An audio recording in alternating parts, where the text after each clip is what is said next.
சாப்பாடு அன்னதானத்துக்கு போகிறார். எல்லாரும் முக்கோடி தேவர்களையும் ரிஷிமார்களையும் கிம்படர் கண்டகாந்தர்கள் சித்தி வித்தியார்கள் அனைவரையும் சாப்பாடு கிட்ட போகிறார். அப்போ இட்டு போகும்போது சோமஸ்கந்தரை முருகரை கூடிய வச்சுக்கிறார். கூடிய வச்சுட்டு என்ன பண்ணுறாரு, கூடிய இட்டு போகிறார். அப்போ போகும்போது பிள்ளையாரை மறந்துடுறாரு. மறக்கல என்னன்னா தம்பி அங்கே தான் இருக்கான், கூட இட்டு போயிலான்னு. அதை மறந்துட்டு சுவாமி என்ன பண்ணிட்டு தேர் நவுத்திடுறாரு. தேர் நவுத்தினையும் நந்தியை மறைச்சி என்ன பண்ணுறாரு, எலிக்கிட்ட மூசிக்கிட்ட சொல்லி இது மாதிரி எதுக்கு நீங்கள் குறைக்கணும்னு அந்த அச்சாணி எடுத்து எலி சுவாமி எடுத்துகிட்டு வந்து கொடுத்துட்றாரு. மூசிகர் விநாயகர் எடுத்துகிட்டு வந்து கொடுத்துறாரு. அந்த அச்சாணி எடுத்து வாயில் போட்டு முழுங்கிறாரு. முழுங்கன்னு சாமி என்ன சொல்கிறாரு, என்னென்னு நந்தி கம்ப்ளைண்ட் பண்ணுறாரு. சுவாமி இது மாதிரி ஐயா வழிவிட மாட்டாரு, ஏன் தெரில வழிவிட மாட்டாரு, அதுக்கு சொல்லுங்கள் அப்படி சொன்ன உடனே சரி நடுவில் கேட்ட உடனே தான் சுவாமி கிட்ட போயிட்டு சொல்கிறாங்க, கோரிக்கை வைக்கிறாங்க. சுவாமி என்ன இது மாதிரி கோரிக்கை என்னன்னா, இது மாதிரி தேர் வண்டி விடாமல் சின்ன கதை இந்த தேர் வண்டியை விடக்கூடாது சொல்லிட்டு சுவாமி பண்ணிடுறாரு. நந்தி போய் கம்ப்ளைண்ட் பண்ணுறாரு, சுவாமி கிட்ட பிரார்த்தனை பண்ணுறாரு. அப்போ சுவாமி என்ன சொன்னாங்க, விஷ்ணு பிரம்மா எல்லாரும் வந்துட்டாங்க, அனைத்து முக்கோடி தேவர்களும் வந்துட்ட பிறகு வண்டி நவரில் அப்படின்னு சொன்னோன்னே சரி ஓகேன்னு. அப்போ தான் என்ன சுவாமி இது மாதிரி விஷயம் சுவாமிக்கு சொல்லாமல் போயிட்டாங்க. எது இருந்தாலும் நான் தானே முதல் பிள்ளை, எது இருந்தாலும் நான் தானே முன்னாடி போவேன், எதுக்கும் என்னை வழி விடாமல் ஏன் கிட்ட சொல்ல போல. அப்போ தான் பிரம்மதேவர்கிட்ட ஒரு ஆலோசனை சொல்லி சொல்கிறார். இந்த மாதிரி என்ன அப்படின்னு சொல்லிட்டு பிரச்சனை ஆயிடுச்சு, கோச்சிக்கிட்டாரு. அதனால் பார்வதி போய் சொல்லி கேட்கல. அப்பா என்னன்றாரு, எங்கள் அப்பனை பலியிடணும். பலி எப்படி இட முடியும், அப்பனை சிவனை பலியிட முடியுமா, சுவாமியை பலியிட்டா என்ன ஆகும், உலகம் அழிஞ்சிடும். அதனால் என்ன சொன்னாங்கன்னா, விஷ்ணு ஒரு ஐடியா கொடுக்குறாரு, ஒரு ஆலோசனை சொல்கிறாரு. தேங்காய்க்கும் 3 கண்ணு, ஒப்பனுக்கும் 3 கண்ணு, தேங்காய்க்கும் 3 கண்ணு, ஒப்பனுக்கும் 3 கண்ணு சொல்லிட்டு 108 தேங்காய் ஆளுக்கு சுவாமி தேங்காய் உடைச்சி சுவாமியை வழிபடுறாங்க. அதுக்கு தான் தேங்காய் உடைக்கிறது. பிள்ளையார் கோவிலில் நம்ம ஒரு காரியம் ஆரம்பிக்கிறோன்னா, நல்ல காரியம் ஆரம்பிக்கும் போது தேங்காய் உடைச்சி ஆரம்பிக்கணும். அது சுவாமியோட தெய்வீகம்னா அந்த தீர்த்தமாகப்பட்டது சாமி மேலே பட்டது சாந்தமாகிடுவார். அதுக்கப்புறம் இதுவாகிடும். மஞ்சள் எதுக்கு பிடிக்கிறாங்கன்னா, அம்மாவோட தேகம் சுவாமி குழந்தை இது வரும்போது சுவாமியோட சக்தியில் தான் இது பண்ணார் பிள்ளையார். அதனால் பிள்ளையார் சுப காரியத்தில் எல்லாத்துலேயும் இருக்கணும் அப்படின்றத அம்மா தேய்ச்சி கொட்டும் போது மேலேருந்து விழுந்த பவுட்ரு, அந்த பவுட்ரு மேலே இருந்தது. அப்போ அம்மா தினந்தோறும் குளிக்கிறதுக்கு ஆத்தங்கரைக்கு போகணும். அப்போ காவலுக்கு நந்தி இருப்பார், எப்பயுமே நந்தி தான் கூடயே இருப்பார். நந்தி கூட இருக்கும்போது சுவாமி நந்தி கூட இருக்கும்போது தினந்தோறும் ஒருவேளை நந்தி போயிடுவார் எட்ட. அப்போ போகும்போது அடிக்கடி நந்தி வெளியே போயிடுறாரு, சிவனோட ஆத்மார்த்தான பிள்ளை அது, அதனால் போயிடுறாரு சொல்லிட்டு அவங்க அம்மா என்ன ஆலோசனை பண்ணி உடம்புலேருந்து மஞ்சள் தேய்ச்சி ஒரு உருவம் உருவாக்குறாங்க. உருவமாக்கி அதை இந்த மஞ்சள் பிடிக்கிற காரணமே அதுதான். சுவாமி முன்னாடி எல்லாத்துக்குமே பிள்ளையார் முன்காவலாக இருக்கணும்னு அந்த மஞ்சள் பிள்ளையார். சரிங்களா, அந்த மஞ்சள் அந்த பிள்ளையாரோட மஞ்சள் எடுத்துகிட்டு போயிட்டு நம்ம வீட்டில் சுபகாரியம் நடக்கும் போதோ மற்ற விஷயமோ ஒரு உடம்பு சரியில்லாம் கூட அதை கலக்கி குடித்தா உடம்பு நோய் தீரும். இதுதான் இந்த கதையோட பிள்ளையாரோட கதை.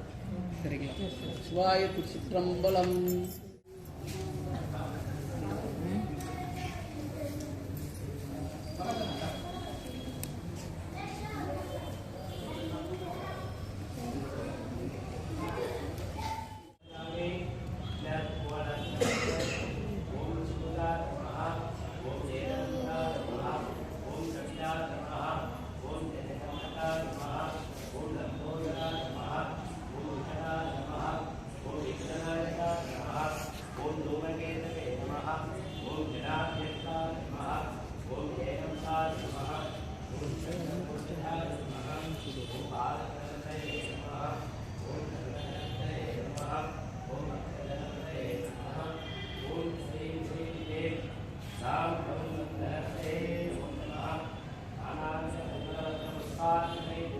Adik dua, lepas suami dia dua.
தனலக்ஷ்மியை நமக.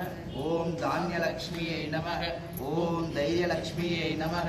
ஓம் வீரலக்ஷ்மியை நமக. ஓம் விஜயலக்ஷ்மியை நமக. ஓம் வித்யாலக்ஷ்மியை நமக. ஓம் ஜெயலக்ஷ்மியை நமக. ஓம் வரலக்ஷ்மியை நமக. ஓம் ஜெயலக்ஷ்மியை நமக. ஓம் காமவல்லியை நமக.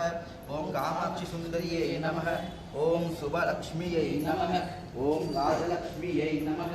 ஓம் கிருதலக்ஷ்மியை நமக. ஓம் சித்தலக்ஷ்மியை நமக. ஓம் சீதாலக்ஷ்மியை நமக. ஓம் திரிபுர லக்ஷ்மியை நமக. ஓம் சர்வமங்கலகாரிணியை நமக. ஓம் சர்வதுக்க நிவாரிணியை நமக. அவங்க குழந்தைக்கு வந்து கொஞ்சம் உடம்பு முடியாமல் ஹாஸ்பிட்டலில் சேர்த்துருக்காங்க. இப்போ நம்ம இந்த விளக்கு பூஜை பண்ணும்போது நம்மளுடைய எல்லா தேவையும் நம்ம வச்சுருப்போம். இப்போ அந்த அடியாரோட குழந்தை சீக்கிரம் மீண்டு நம்ம வீட்டுக்கு வரணும்னு சொல்லிட்டு, ஏன்னா இது வந்து கூட்டு பிரார்த்தனை பண்ண தான் டக்குன்னு அது நிறைவேறும். அதனால் இன்றைக்கி நம்ம எல்லாருமே உங்கள் மனசில் நீங்கள் ஒரு பிரார்த்தனை பண்ணும்போது அந்த குழந்தை அவன் நல்லபடியாக மீண்டு வீட்டுக்கு வரணும்னு சொல்லிட்டு வேண்டிக்கோங்க.